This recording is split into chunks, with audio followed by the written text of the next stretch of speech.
6.2 start कर रहे हैं। 6.2 स्टार्ट करने से पहले एक बार देख लेते हैं हमने थिल्स थ्योरम में कल क्या पढ़ा था। कल थिल्स थ्योरम में पढ़ा था कि मान लीजिए एक ट्रायंगल है, मान लीजिए एक ट्रायंगल है और एक साइड ऑफ ट्रायंगल के क्या है, पैरेलल है। ये तो पढ़ा था। मान लीजिए एक ट्रायंगल है और एक साइड ऑफ ट्रायंगल के क्या है, पैरेलल है। तो वो जो साइड है, जो पैरेलल साइड है किसके बेटे, parallel to the third side triangle, first side, second side, third side हुई। तो वो जो थर्ड साइड के पैरेलल है ना, वो लाइन आपके ट्रायंगल को क्या करेगी, इक्वल रेशियो में डिवाइड करेगी। अच्छा ये कब लगेगा, ये भी तो पता होना चाहिए कि मैं इसे डीपीटी को अप्लाई कब करूंगी। तो बेटा उसके लिए नेसेसरी कंडीशन क्या है, सबसे पहले एक ट्रायंगल होना चाहिए और एक लाइन आपकी क्या होनी चाहिए, पैरेलल होनी चाहिए साइड ऑफ ट्रायंगल के, तभी आप डीपीटी या थेल्स या बेसिक प्रोपोर्शनलिटी थ्योरम को अप्लाई कर सकते हैं। बात समझ में आ गई, क्लियर है। अब क्वेश्चन नंबर 1 देखते हैं। क्वेश्चन नंबर 1 क्या है, क्वेश्चन नंबर 1 देखिए।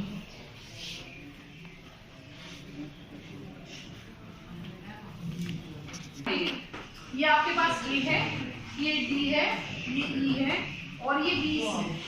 ये 3 सेंटीमीटर है, ये 1.5 सेंटीमीटर है, ये 1 सेंटीमीटर। आपसे ये पूछा है कि इन फिगर 6.17 आपको दिया है D is parallel to BC. भाई ट्रायंगल तो ऑब्वियसली दे ही रखा है उसने, जब ट्रायंगल दे रखा है ऑब्वियसली, और आपको बताया है डी पैरेलल है बीसी के। उसने कहा है कि अगर आपके पास ये साइड एडी कितना है, 1.5 है, एई कितना है, 1 सेंटीमीटर है, डीबी कितना है, 3 सेंटीमीटर है, तो आप फाइंड करिए क्या ईसी। तो बेटे जब आपके पास ट्रायंगल है, एक लाइन पैरेलल है, तो आप यहाँ क्या लगाएंगे, बाय पीपीटी। पीपीटी क्या होगी, एडी अपॉन डीबी का रेशियो, एडी अपॉन डीबी का रेशियो किसके इक्वल होगा, एई अपॉन ईसी के। तो एडी कितना है हमारे पास 1.5 और डीबी कितना है 3 इज इक्वल्स टू 1 अपॉन कितना होगा ईसी, क्रॉस मल्टीप्लाई करो, ईसी इज इक्वल्स टू क्या होगा 3 अपॉन 1.5 है ना, पॉइंट हटाया तो ऊपर 0, 15 टू द 30, ईसी की वैल्यू कितनी आ गई 2 सेंटीमीटर। अरे पूछ लीजिए, कर लेंगे आप। नेक्स्ट हमने कहा E and F are the points, E and F are the points on the sides of triangle PQ and PR। एक ट्रायंगल है आपके पास PQR, जिसकी साइड है PQ और PR, और आपकी PQ साइड पर एक पॉइंट है E और PR साइड पर एक पॉइंट है F। यहाँ पर दे रखा है, इसने कहा respectively of a triangle PQR for each of the following cases. बेटे ऐसे 3 क्वेश्चन दे रखे हैं, ये तो मैंने फर्स्ट लिखा है। State whether EF is parallel to QR। आपको ये बताना है क्या EF पैरेलल होगा QR के। तो सुनिए बात को, बेटे EF पैरेलल होगा QR के, ये तो पूछा है। देखो मैंने आपको अभी बीपीटी का रिवीजन कराया था और बीपीटी में ये बताया था कि बीपीटी लगाने के लिए, बीपीटी का मतलब थेल्स का मतलब बेसिक प्रोपोर्शनलिटी थ्योरम, जो हमने कल पढ़ी थी। उसके लिए मैंने आपको बताया था कि अगर एक ट्रायंगल है और एक लाइन साइड ऑफ ट्रायंगल के क्या है, पैरेलल है, तो वो लाइन आपके ट्रायंगल को इक्वल रेशियो में डिवाइड करेगी। इसे आपने नाम दिया बीपीटी। अच्छा बेटे मैं अगर इसका उल्टा कहूँ, उल्टे को क्या कहते हैं, इनवर्स, कन्वर्स। आप इनवर्स भी बोल सकते हैं, कन्वर्स भी। मैथमेटिक्स की लैंग्वेज में बेटे उसे ज्यादातर जो बोलते हैं थ्योरम का उल्टा कन्वर्स होता है, और किसी भी ऑब्जेक्ट का या किसी भी टर्म का उल्टा इनवर्स होता है। बात समझ में आई? तो यहाँ थ्योरम का कन्वर्स ले रहे हैं, तो थ्योरम का कन्वर्स क्या होगा, मान लीजिए एक ट्रायंगल है और यहाँ पर रेशियो इक्वल दे रखा है। सुन रहे हैं आप, मान लीजिए एक ट्रायंगल है तो और आपके पास रेशियो इक्वल आ जाता है सॉल्व करने के बाद, तो वो लाइन आपके साइड ऑफ ट्रायंगल की क्या होती है, पैरेलल। बात समझ में आई है? उल्टा बोल देंगे बिल्कुल अपने थ्योरम का कि रेशियो इक्वल होगा तो वो लाइन क्या होगी, पैरेलल होगी साइड ऑफ ट्रायंगल। तो चलिए अब आपने ये बताया कि रेशियो इक्वल होगा तो वो लाइन साइड ऑफ ट्रायंगल के पैरेलल होगी। तो अब हमें ये जो टर्म्स दी गई हैं इनके थ्रू हम क्या करेंगे, रेशियो निकालेंगे। तो हम लिखेंगे इन ट्रायंगल PQR। तो बेटे मान लीजिए थेल्स लगती तो थेल्स ऐसे तो लगती, PE upon EQ is equals to क्या लगता, PF अपॉन FR। ऐसे तो सॉल्व होता। तो PE हमारे पास कितना दे रखा है, PE हाँ 3.9, EQ दे रखा है, EQ 3, यहाँ दे रखा है PF कितना दे रखा है 3.6 और FR मतलब 2.4। एक मैंने यहाँ बहुत बड़ी गलती कर दी बेटे, मुझे तो ये पता करना है कि इक्वल है या नहीं। जब मुझे पता करना है तो पहले से अगर इक्वल लगा दूंगी तो फिर पता ही क्या कर रही है ना बेटे। तो हमने इससे पॉइंट हटाया तो यहाँ कितना आ गया पॉइंट आपस में कैंसिल हो गए। तो ये कितना आ गया आपके पास 13/10 और ये कितना आ गया 3/2 है ना बेटे। तो ऐसा आपने दोनों को आपस में डिवाइड कर दिया। पर आप देख रहे हैं 13/10 कभी भी किसके इक्वल नहीं हो सकता, 3/2 के इक्वल नहीं हो सकता। इसका मतलब क्या है, EF जो है is not parallel to QR। इसका मतलब है EF जो है वो is not parallel to QR के पैरेलल नहीं है। अगर रेशियो इक्वल आ जाता तो वो लाइन क्या हो जाती है, पैरेलल हो जाती। समझ में आ गया। नेक्स्ट देखिए, इसमें आपके पास PE की वैल्यू 4 सेंटीमीटर दे रखी है, PQ की 4.5, PF की 8 और FR की 9 सेंटीमीटर दे रखी है। और आपसे पूछा है बताइए क्या EF पैरेलल होगा QR से। तो बेटे हम रेशियो निकालेंगे। तो PE की वैल्यू कितनी है 4, EQ की वैल्यू कितनी है 4.5, PF की वैल्यू कितनी है 8 और FR की वैल्यू कितनी है 9। आपने पॉइंट हटाया तो 0 आ गया है ना।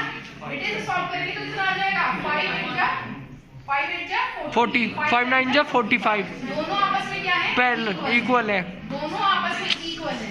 अगर ये इक्वल है तो EF जो है QR EF क्या होगा, is parallel to QR।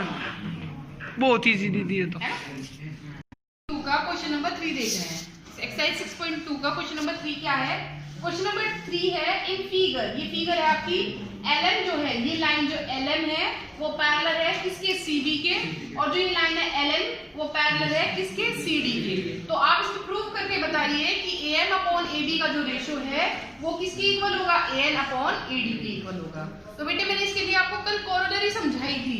Corollary क्या थी, पहला मैंने इसमें क्या करेंगे बेटे, इस पैरेलल लाइन की मदद से ट्रायंगल खोजेंगे कि आपको किस ट्रायंगल में अपनी BPT या कोरोलरी ऑफ BPT लगानी है। तो यहाँ लाइन कौन सी पैरेलल है, LM पैरेलल है CB के। तो बेटे ये LM पैरेलल है CB के। आप चाहें तो अपनी सुविधा के लिए इस तरीके से भी ट्रायंगल बना सकते हैं। ये लाइन हो गई LM, पैरेलल था किसके, CB के। तो इसे वर्टेक्स पॉइंट से मिलाना होगा बेटे, क्योंकि ये तो ट्रायंगल की साइड है, ये पैरेलल लाइन है। तो ट्रायंगल की साइड, ये तो 2 वर्टेक्स हो गए ना। और हमने फर्स्ट डे ये पढ़ा था कि जब 3 वर्टेक्स आपस में मिलेंगे तभी वो फिगर क्या कहलाएगी, ट्रायंगल कहलाएगी। तो इसे तीसरे वर्टेक्स से मिलाना है और तीसरा वर्टेक्स यहाँ क्या बनेगा, A।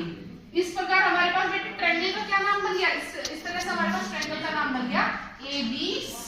बात समझ में आई। देखो यहाँ पर आप चाहें तो BPT भी लगा सकते हैं, और अगर आप कोरोलरी ऑफ BPT लगाएंगे उससे अपने पास थोड़ा सा समय बचाएंगे। तो बेटे BPT क्या है, पहले सुनो, एक ट्रायंगल होना चाहिए और एक लाइन पैरेलल होनी चाहिए साइड ऑफ ट्रायंगल के।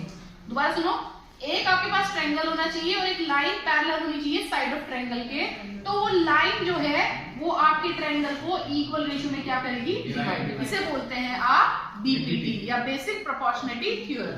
कोरोलरी क्या है, कोरोलरी है बेटे जो इसके पास जिस लाइन से डिवाइड हो रहा है AL/AC का जो रेशियो है, यहाँ पर किसकी इक्वल बनेगा, AM/AB की। वो मैंने आपको सॉल्व करके भी बताया था किस तरह से आपने +1 करके इसे कोरोलरी बनाई है। तो मैं इसमें क्या लगा रही हूँ बेटे, हम लिखेंगे बाय कोरोलरी ऑफ BPT। क्या लगा रहे हैं आप, कोरोलरी ऑफ BPT। तो कोरोलरी ऑफ BPT क्या होगी, देखिए कोरोलरी ऑफ BPT होगी AL/AC is equals to AM/AB। और इसे आप कह देंगे इक्वेशन 1।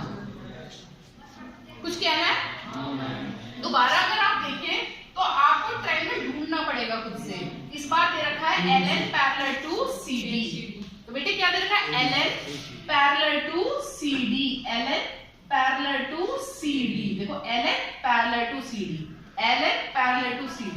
और ट्रायंगल का नाम क्या बन जाएगा, ACD। ट्रायंगल का नाम क्या बनेगा, ACD। ये मैंने क्यों बनाया है, बहुत सारे क्वेश्चन ऐसे भी आएंगे जिसमें मुझे ट्रायंगल समझ में नहीं आएगा। तो बेटे अगर हम साइड में बना के देख लें तो हमें ट्रायंगल भी क्लियर हो जाएगा, पैरेलल लाइन भी क्लियर हो जाएगी, इसलिए मैं साइड में बना के दिखा रही हूं। तो हमारे पास ट्रायंगल का क्या नाम बनाया, ACD।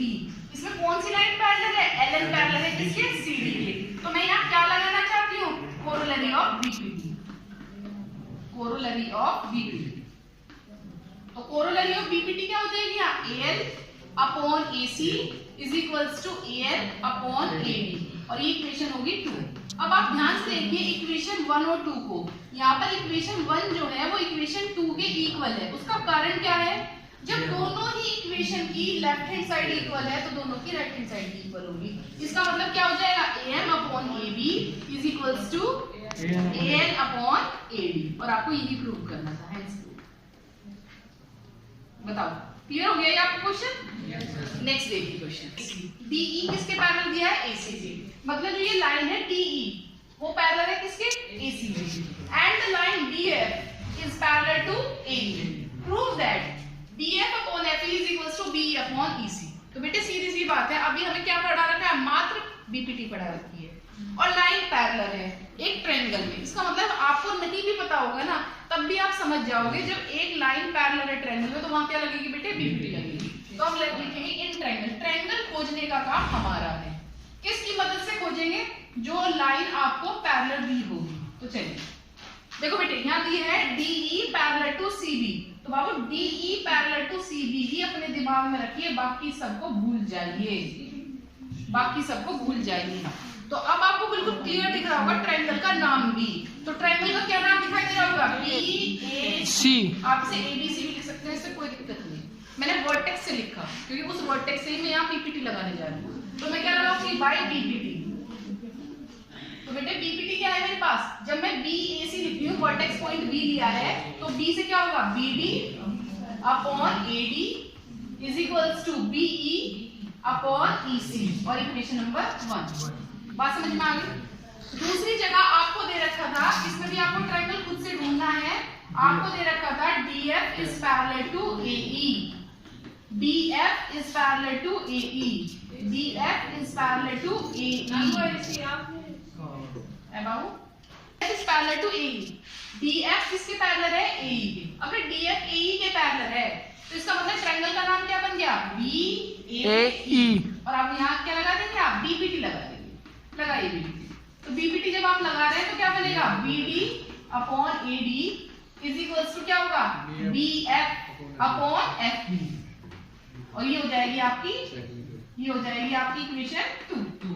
अब देखिए ध्यान से, इक्वेशन 1 और 2, इक्वेशन 1 और 2 दोनों में ही आपकी लेफ्ट हैंड साइड के इक्वल है। इसका मतलब दोनों इक्वेशंस आपस में क्या होंगी? इक्वल है, और दोनों इक्वेशंस आपस में इक्वल है। इसका मतलब BE अपॉन EC यहाँ पर किसके इक्वल हो जाएगा? BF अपॉन FE, और यही मुझे प्रूव करना है। FE, हाँ कुछ कहना? एक्सरसाइज 6.2 क्वेश्चन नंबर 5 में क्या बोल रहा है? In figure DE is parallel to OQ, DE किसके पैरेलल है? DE is parallel to OQ and DF is parallel to OR, prove that EF is parallel to QR। तो इसे आगे बात करने से पहले अब यहाँ हम समझेंगे एक बात को। बेटे मैंने आपको ट्रायंगल के लिए बताया कि मान लो ट्रायंगल है और ट्रायंगल में एक लाइन जो है पैरेलल है साइड ऑफ ट्रायंगल के, तो वहां पर वो लाइन जो पैरेलल है वो आपके ट्रायंगल को क्या करेगी? इक्वल रेशियो में डिवाइड करेगी। पर अगर मैं इसका उल्टा सोचूं तो, इसका उल्टा मतलब इसका कन्वर्स सोचूं तो इसका कन्वर्स क्या होगा? अगर किसी वजह से वो रेशियो इक्वल है तो उस लाइन को साइड ऑफ ट्रायंगल के पैरेलल होना होगा। ये तो कन्वर्स होगा बेटे। यस दीदी, सीधी सी बात है। मान लो ट्रायंगल है, ट्रायंगल में एक लाइन पैरेलल है और वो लाइन डिवाइड कर रही है ट्रायंगल को इक्वल रेशियो में, तो इसका ऑपोजिट क्या होगा? इसका कन्वर्स क्या होगा? कि वो रेशियो बराबर है तो पैरेलल करने वाली जो लाइन आपके पास आपने ड्रॉ की है वो साइड ऑफ ट्रायंगल की क्या होगी? पैरेलल। तो अब हम इसे कन्वर्स से करेंगे, क्योंकि इसने मुझे कहा है कि आप कोई रेशियो प्रूव मत करिए, आप बताइए क्या EF पैरेलल हो सकता है QR के। तो चलिए सबसे पहले बेटे वही सेम प्रोसेस है जो अब तक करते आए हैं। पहले आप ट्रायंगल देखेंगे, ट्रायंगल किसके बेसिस पर देखेंगे? जो लाइन पैरेलल है। तो यहाँ DE पैरेलल है OQ के। जब यहाँ DE पैरेलल है OQ के, OQ साइड ऑफ ट्रायंगल हो गया, OQ से मिलाते हुए आपको क्या बनाना है? ट्रायंगल बनाना है। तो ट्रायंगल का नाम क्या बन गया? POQ। बताइए समझ में आ गया?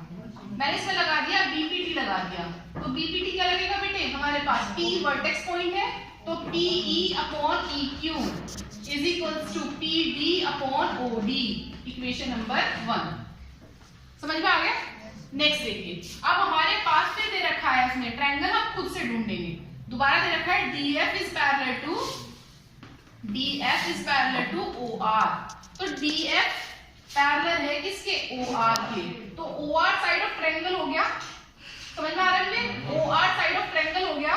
उस ये दोनों वर्टेक्स को अगर हम तीसरे वर्टेक्स से मिला दे तो क्या बन जाएगा? ट्रायंगल बन जाएगा। तो ट्रायंगल का क्या नाम बनेगा? POR।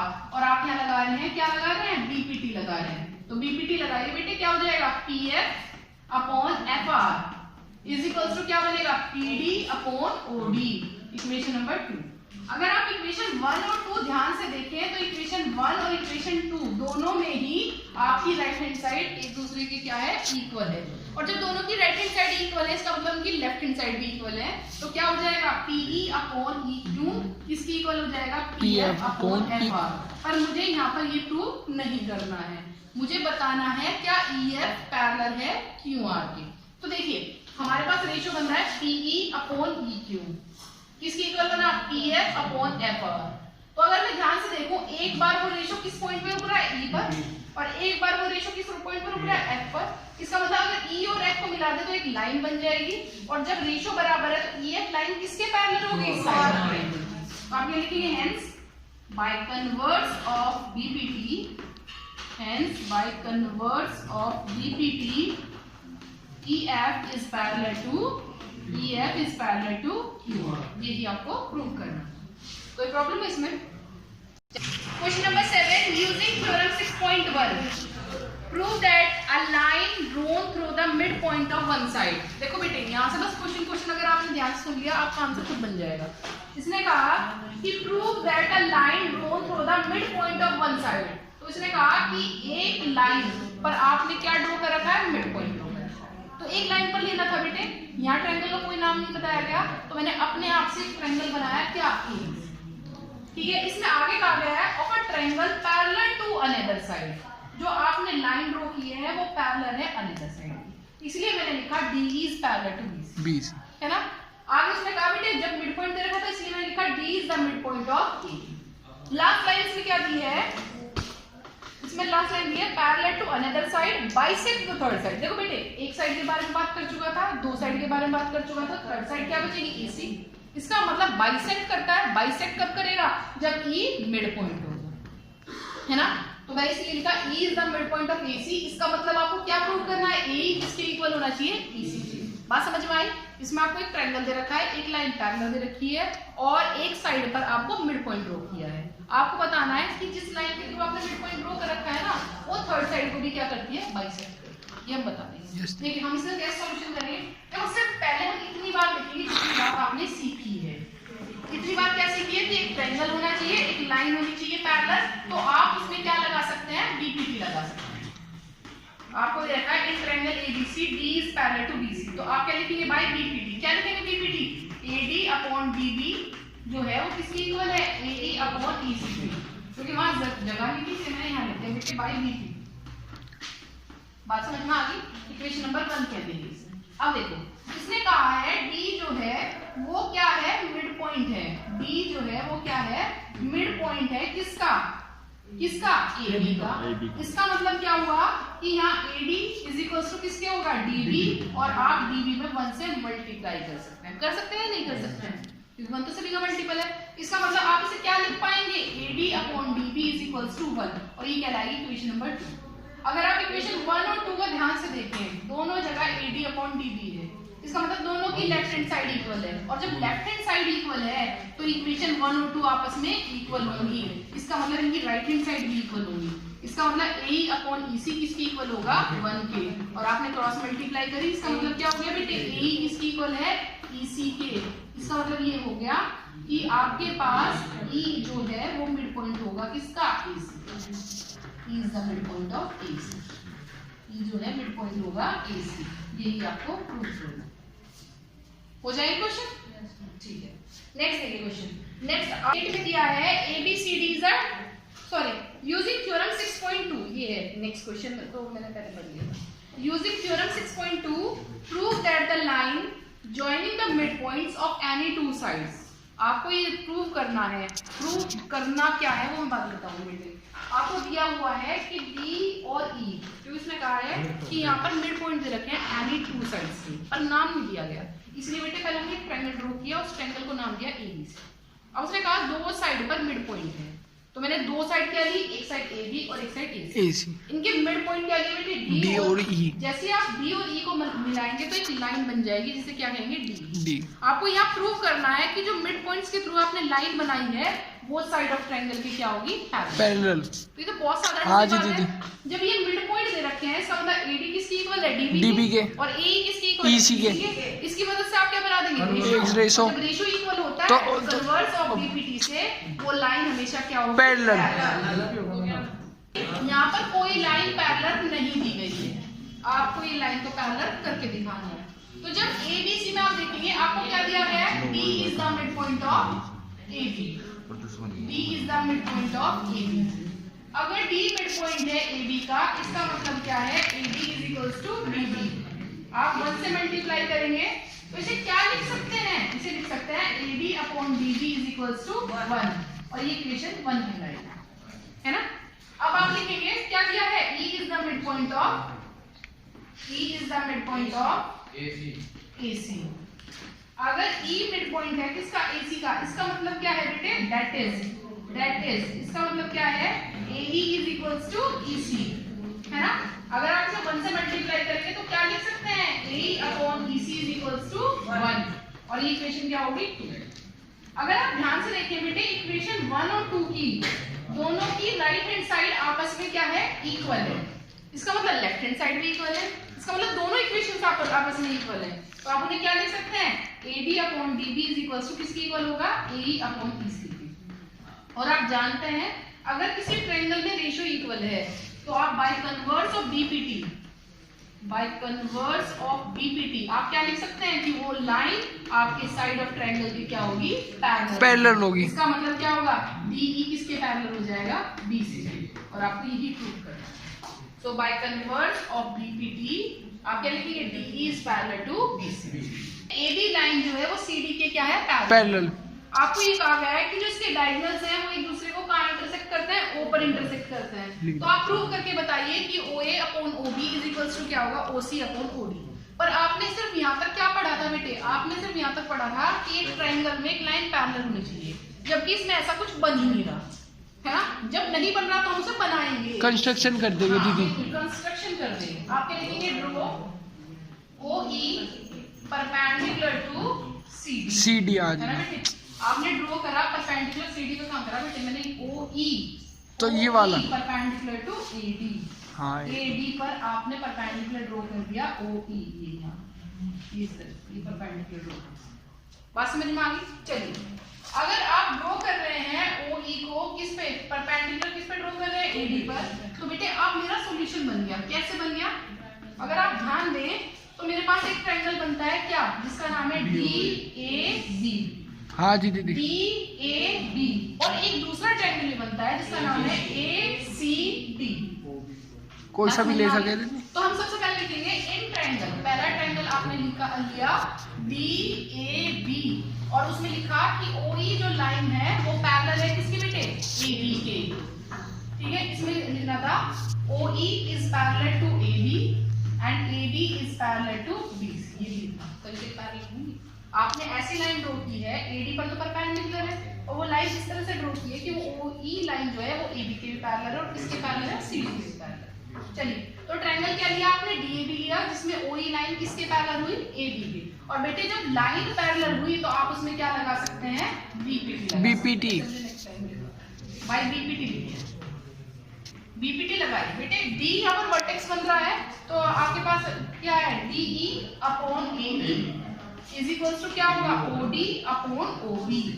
अभी फिलहाल से यही छोड़ दीजिए, इक्वेशन से मैं नहीं सपोज कर रही, जैसी कंडीशंस होंगे उसके अकॉर्डिंग हम इसे अरेंज कर देंगे। अब हमने लिखा इन ट्रायंगल, दूसरा ट्रायंगल लिया आपने ABC और जो OE है वो पैरेलल है किसके? CD के। तो आप यहाँ लगाएंगे BPT लगाएंगे बेटे। BPT क्या बनेगी आपके पास बनेगी AE अपॉन ED या फिर DE इज इक्वल्स टू क्या बन जाएगा आपके पास? OA upon OC। आप इक्वेशन 1 और 2 को अगर ध्यान से देखें तो ये दोनों सेम तो हैं, पर इसमें ना जो टर्म्स हैं इसके रेसिप्रोकल टर्म्स यहाँ पर। तो रेसिप्रोकल कर देंगे तो इसका। क्या करेंगे? इसका रेसिप्रोकल ले लेंगे। कोई भी टर्म का ले सकते हैं, वो आपकी इच्छा है। आप फर्स्ट का लेना चाहे तो फर्स्ट का, सेकंड का लेना चाहे तो सेकंड का। तो हम फर्स्ट का लें या सेकंड का लें? फर्स्ट का ले लेंगे दीदी। सेकंड का कुछ बच्चे सेकंड का कह रहे हैं तो चलो, इसे मैंने फर्स्ट लिख दिया एज इट इज। अब मैं सेकंड वाले का रेसिप्रोकल लेती हूँ तो क्या बनेगा बेटे? DE upon AE is equals to क्या बनेगा? OC upon OA।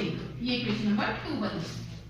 अगर आप इक्वेशन 1 और 2 को ध्यान से देख रहे हैं तो दोनों में ही लेफ्ट हैंड साइड क्या है? इक्वल है। इसका मतलब राइट हैंड साइड भी इक्वल होगी। इसका मतलब दोनों इक्वेशंस आपस में क्या है? इक्वल। इक्वेशन 1 और 2 आपस में इक्वल है।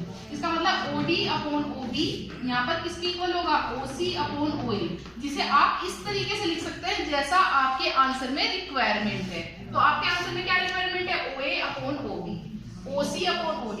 इसका मतलब आपको OA को OC से इंटरचेंज करना पड़ेगा, बदलना पड़ेगा। तो हम बदल देते हैं, तो क्या बन जाएगा, OA upon OB is equals to OC upon OD। और आपको यही प्रूव करना था, हैंस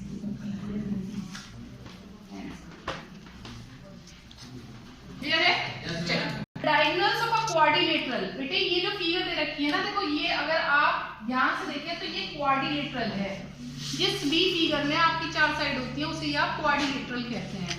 तो आपके पास इसमें कहा था diagonals of quadrilateral ABCD intersect each other at O। ये जो क्वाड्रिलेटरल के डायगोनल्स हैं एक दूसरे को कहां इंटरसेक्ट करते हैं, O पर इंटरसेक्ट करते हैं, सच दैट जिसके लिए दिया गया है OA अपॉन OB किसके इक्वल होगा, OC अपॉन OD के इक्वल होगा। तो आप ये बताइए क्या ABCD एक ट्रेपीजियम, मुझे ये प्रूव करना है ABCD एक ट्रेपीजियम होगा। हम क्या करेंगे, यहाँ कंस्ट्रक्शन करेंगे, हटा दो से, यस दीदी, हटा दो बाबू से। OE जो है वो परपेंडिकुलर किस पर ड्रॉ कर दिया बेटे, AD पर, जहां OE जो है वो पैरेलल होगा किसके, AB के। अगर OE AB के पैरेलल है तो आपका ट्रायंगल बनता है DAB, जिसमें OE लाइन किसके पैरेलल होगी, आपके पास AB के। तो आप अगर यहाँ BPT लगाना चाहेंगे तो BPT क्या लगेगी, BE upon AE is equals to OD upon OB। इसके बाद आप लिखेंगे it is given, it is given, क्या गिवन है आपके पास, OA upon OB is equals to OC upon OD। तो बेटे आप करेंगे क्या, देखो जैसा आपके पास आपको यूज करना होगा उसी तरीके से आप क्वेश्चंस को बदलते हैं। यहाँ पर है OD अपॉन OB है ना, तो आप OC को OB से इंटरचेंज कर देंगे, बदल देंगे। तो जब आप बदलेंगे तो क्या लिखेंगे, OA upon OC is equals to OB upon OD, और इसे क्या कहेंगे, इक्वेशन नंबर 2 नहीं कहेंगे, ये आपने चेंज कर दिया। इसके बाद भी ये सेम नहीं बन रहा तो आपको क्या लेना पड़ेगा, इसका रेसिप्रोकल। तो रेसिप्रोकल क्या बनेगा, OC upon OA is equals to OD upon OB, और इसे कहेंगे आप इक्वेशन 2। दोबारा से सुनो, यहाँ तक पहली लाइन समझ में आई भाई, एक ट्रायंगल है, एक लाइन पैरेलल है, तो आप क्या लगा सकते हैं, आप BPT क्या लगेगी, जो आपका वर्टेक्स पॉइंट है DE upon AE is equals to OD upon OB। फिर आपको गिवन क्या था, OA upon OB is equals to OC upon OD, जो कि हमारी टर्म है उससे मिल तो रहा है, पर वो टर्म्स उस जगह नहीं है जहां आपकी रिक्वायरमेंट है। तो आपने क्या करा, OB को OC से चेंज कर दिया। OB को OC से चेंज करने के बाद वो सेम बना है, बट अंतर क्या है, जो चीज यहाँ न्यूमरेटर में वो वहां डिनोमिनेटर में ये था, इसीलिए हमने उसका क्या लिया बेटे, रेसिप्रोकल लिया। रेसिप्रोकल लिया, अगर आप दोनों साइड का रेसिप्रोकल लेते हैं कोई दिक्कत नहीं है। मैंने एक दिन बताया भी था, 2 अगर आपके पास मान लीजिए मेरे पास भी 2 रुपीज है, आपके पास भी 2 रुपीज है, तो उनका रेसिप्रोकल भी आपस में क्या होगा, इक्वल होगा। इनका दोबारा रेसिप्रोकल लेती हूँ तो 2 किसके इक्वल हो जाएगा, 2। तो इस बात से कोई परेशानी नहीं है। कभी आप ये सोचते हो कि पता नहीं मैम का जहां बनाता है वहीं रेसिप्रोकल ले लेते हैं, तो देख लो बेटे कोई दिक्कत नहीं होने वाली इससे। तो जब आपने रेसिप्रोकल लिया तो ये टर्म्स आपकी क्या बन रही है, सेम बन रही है। तो आप ये लिखेंगे कि दोनों की राइट हैंड साइड इक्वल है, तो दोनों की क्या होगी, लेफ्ट हैंड साइड इक्वल होगी।